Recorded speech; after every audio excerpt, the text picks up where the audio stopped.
Most people probably won't see it as a disappointing type of deal or a type of trade that was very disappointing. But one of the worst move. I think it's possibly one of the worst moves that we've seen in the offseason so far. And it's not because the guy isn't deserving or it's not because he's bad or anything. But my thing is the only move that's worse than not making a move at all is putting your team down for the count and making the situation worse than what they've been in over the past 3 to 4 years. The Cleveland Browns, they signed Myles Garrett to a 4-year extension, $123 million guaranteed on an average of $40 million a year. Now, mind you, again, Garrett is deserving of every single penny. He's worked for it. He obviously has the talent. He has the stats to back it all up as well to become the most highest paid non-quarterback player right now. So I'm not upset at Garrett for getting his money. I'm more so upset at the Cleveland Browns for not letting him walk away. This is exactly why you're in a situation that you're in, why you've been struggling to win games and fill the roster with pieces that you need in order to win ball games and actually have a successful season. It's because you take all your money and you pay it to one single person.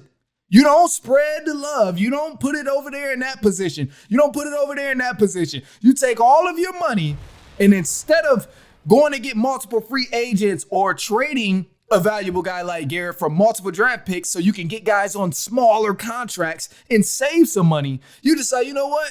I know we're not perfect over there in this area of the field. We're not perfect over there in this area of the field, but we're going to keep Myles Garrett. We're going to pay him all the money we got. It's insane to me. Now the Browns are back to square one.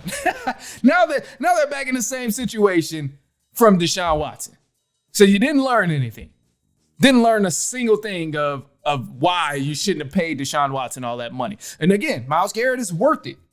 But we thought the same thing with Deshaun Watson until he continued to get hurt. Not saying that Garrett is going to get hurt. I don't want him to get hurt. But either way it goes, Myles Garrett is not enough to go turn your franchise all the way into a winning team when you still need help in multiple areas of the field. So what are you doing? This is why the Browns stink the way they do. So they should be ashamed of themselves. And that, to me, that's the most disappointing move that they made. I know there's teams out there who hasn't made any move right now, and you're like, oh man, well damn, I wish my team would at least do something. Look, would you rather your team spend all the money on one person or save their money, keep their mouth shut, and just wait until the opportunity comes to them? That's what your team is probably doing if they ain't making no moves, unless you're the Dallas Cowboys, because we know how they get down. But that's a side note, and that's a stray at them. But other than that, man, look, the Browns, that's rough. That's rough. You could have man, I could think of 50 different scenarios, and I could sit on here all day and talk to y'all about all the different scenarios that the Browns could have done to elevate the situation and to get Myles Garrett to a contending team. He said he wanted to win, and I ain't mad at him for taking it.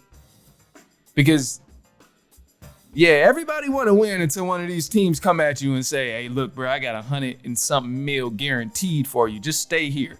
So I get it. I get why Myles Garrett was like, I'm going to stay in Cleveland. I would have stayed in Cleveland my damn self. So I'm not mad at him for doing that. I'm just more so upset at the Browns that they didn't let him go and invest this money in other areas of the team that could really help them become a complete team. So that's my only thing. It's mind-blowing, man.